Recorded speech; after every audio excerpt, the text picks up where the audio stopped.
अभी डॉक्टर साहब कह ही रहे थे कि अपने आप को हाइड्रेट रखना बहुत जरूरी है।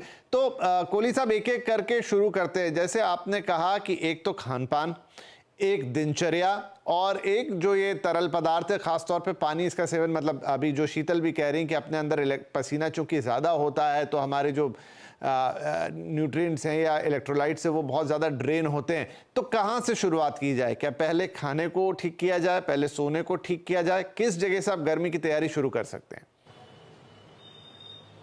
मुझे लगता है सबसे पहले पानी किस प्रकार से पिया जाए वो बड़ा इंपॉर्टेंट है, क्योंकि बहुत सारी इन्फेक्शंस, वाटरबोर्न इन्फेक्शंस इस पूरे मौसम में होती हैं। हमारी शरीर की क्षमता, हमारे शरीर की ऊर्जा ऑलरेडी कम हो चुकी है इस मौसम में। कफ का ह्रास हो चुका है, कफ कम हो चुका है, वात का प्रादुर्भाव है, वायु शरीर में बहुत ज्यादा है, उससे ताकत की क्षति होती है। और उसी से आप ये जो कहिए इलेक्ट्रोलाइट लॉस है, तो उनको इलेक्ट्रोलाइट्स को बनाने के लिए पानी एक माध्यम है। जो आप नारियल पानी बार बार पिए। देखिए, सबसे बड़ी जो लोग गलती करते हैं, गन्ने का जूस बार बार पीते हैं। वो शायद क्योंकि उसमें बर्फ भी डालते हैं, उसके ऊपर मक्खियां भी बैठती हैं, तो वो अगर पिया जाए तो बहुत ढंग से पिया जाए। ये बहुत बड़ा कारण बीमारी का बनता है। बहुत सारे केसेस जॉन्डिस के हमारे हॉस्पिटल्स में आते हैं जो गन्ने का जूस पी कर आते हैं। तो गन्ने का जूस का मैं स्पेशली कहूंगा बहुत। नहीं डॉक्टर साहब, यहाँ मैं आपको बीच में रोक भी रहा हूँ और मैं सवाल भी आपसे पूछना चाहूंगा कि जैसे गर्मी आती है ना, तो बहुत सारे रोड साइड गन्ने का जूस, अन्य फलों का जूस, छाछ, दही, मट्ठा, और होता क्या है, गर्मी में लोग ट्रैवल करके पहुंचते हैं, तुरंत ही ये चीजें ले लेते हैं। उनकी पॉकेट फ्रेंडली भी होती है, लेकिन कई बार मुझे देख के बात लगती है कि कितनी हाइजेनिक है और कहीं ये फायदे की जगह उल्टा नुकसान तो नहीं कर रही। शायद आप भी वही बात कहना चाह रहे हैं। जी जी, बिल्कुल बिल्कुल, यही मैं बताना चाह रहा हूं। और इस मौसम में देखिए, अपने इलेक्ट्रोलाइट्स को बैलेंस करने के लिए आम का पन्ना आप घर में बनाएं, वो बार बार पिएं। नारियल का पानी पिएं। आप बेल का जो जूस है, बेल मज्जा, जो बेल का फ्रूट है हमारा, भगवान शिव जी को जो चढ़ते हैं बेल के पत्ते, उसका फ्रूट बहुत अच्छा है। पूरे नॉर्थ इंडिया में, स्पेशली बनारस, बिहार वगैरह में, पूरे उत्तर प्रदेश में उसका जूस लिया जाता है। तो वो जूस बार बार पिए। तो मुझे लगता है बड़ा सारा इलेक्ट्रोलाइट लॉस हमारे फ्रूट्स में ही दिया हुआ है। और अगर इनसे भी काम ना बने तो आप कम से कम इलेक्ट्रॉल वगैरह का सेवन जरूर करें इस मौसम में, क्योंकि जैसा मैडम ने ये अभी बताया है कि बहुत सारा इलेक्ट्रोलाइट लॉस की वजह से भी अपने शरीर में कमियां उत्पन्न होती हैं। तो वो कमियों को पूरा करने के लिए कहने का अभिप्राय यह है कि आप फ्लूइड्स बहुत सारा लें, लेकिन हाइजीनिक है ये देख के लें।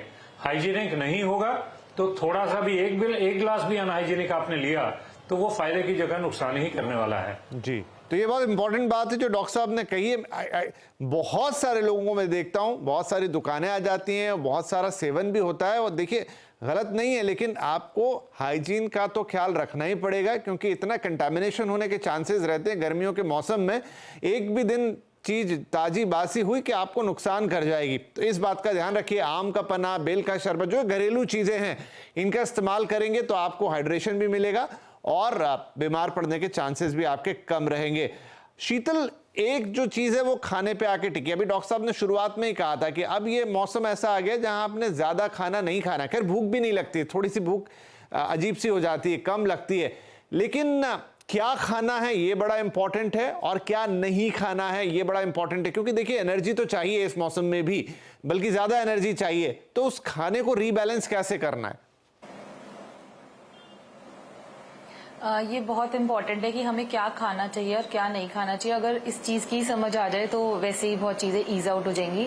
क्या खाना है, क्योंकि हमारा डाइजेशन वीक हो जाता है गर्मियों में, हम बैलेंस करने में लगे होते हैं, तो हल्का सेमी सॉलिड या लिक्विड्स पे भी रहें तो वो आपका बहुत अच्छा रहता है। जैसे दलिया हो गया, खिचड़ी हो गई, दही की चीजें हो गई, चावल हो गए, दही चावल हो गए, कर्ड राइस हो गए, कुछ इडली टाइप्स आप बना सकते हैं, या हल्की सब्जियां, या गर्मियों के सीजनल वेजिटेबल्स जो है, घिया, तोरी, टिंडे, ये सब वाटर बेस्ड सब्जियां हैं, इनको पचाने में ज्यादा टाइम नहीं लगता। तो आप हल्की सब्जियां खाएं। डिनर में आप दलिया खिचड़ी ले सकते हैं, या दाल वगैरह बना के दाल से थोड़ा चावल या एक चपाती ले सकते हैं। चपाती में आप जौ की चपाती, जो कि ठंडी रहती है, जौ का दलिया, तो आप ग्रेन भी या इंग्रेडिएंट्स भी ऐसे सिलेक्ट करेंगे जो अंदरूनी ठंडक हमें प्रोवाइड करेंगे।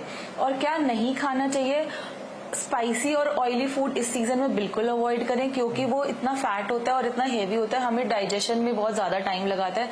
तो अगर हमारी सारी एनर्जीज उसको डाइजेस्ट करने में लग गई तो हम बाकी काम में स्लो डाउन हो जाएंगे, हमारा ब्रेन स्लो हो जाएगा, हमारा माइंड स्लो हो जाएगा।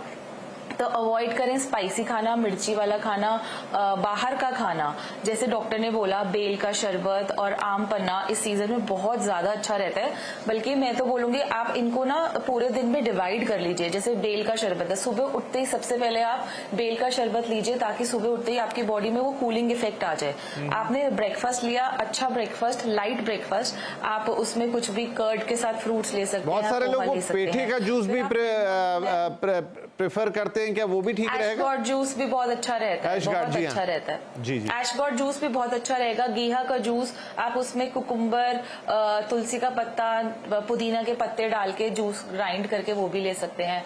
मिड मॉर्निंग में आप नारियल पानी, जैसे डॉक्टर साहब ने बताया, छाछ ले सकते हैं, पुदीना डाल के, खीरा घिस के उसमें छाछ में डाल के ले सकते हैं। आप आम पन्ना ले सकते हैं, और कुछ नहीं तो खाली एक गिलास में आप नींबू डाल के भी ले सकते हैं, वो भी आप पूरा दिन में सिप सिप करके ले सकते हैं। फिर लंच आया, लंच भी आप अपने कोई भी हल्की सब्जी बना ली और रोट चपाती खा ली, साथ में सैलेड का इंटेक जरूर ले, बढ़ा दिया ताकि जाए। आपको भूख ज्यादा ना लगे और आपका कम उसमें हो जाए।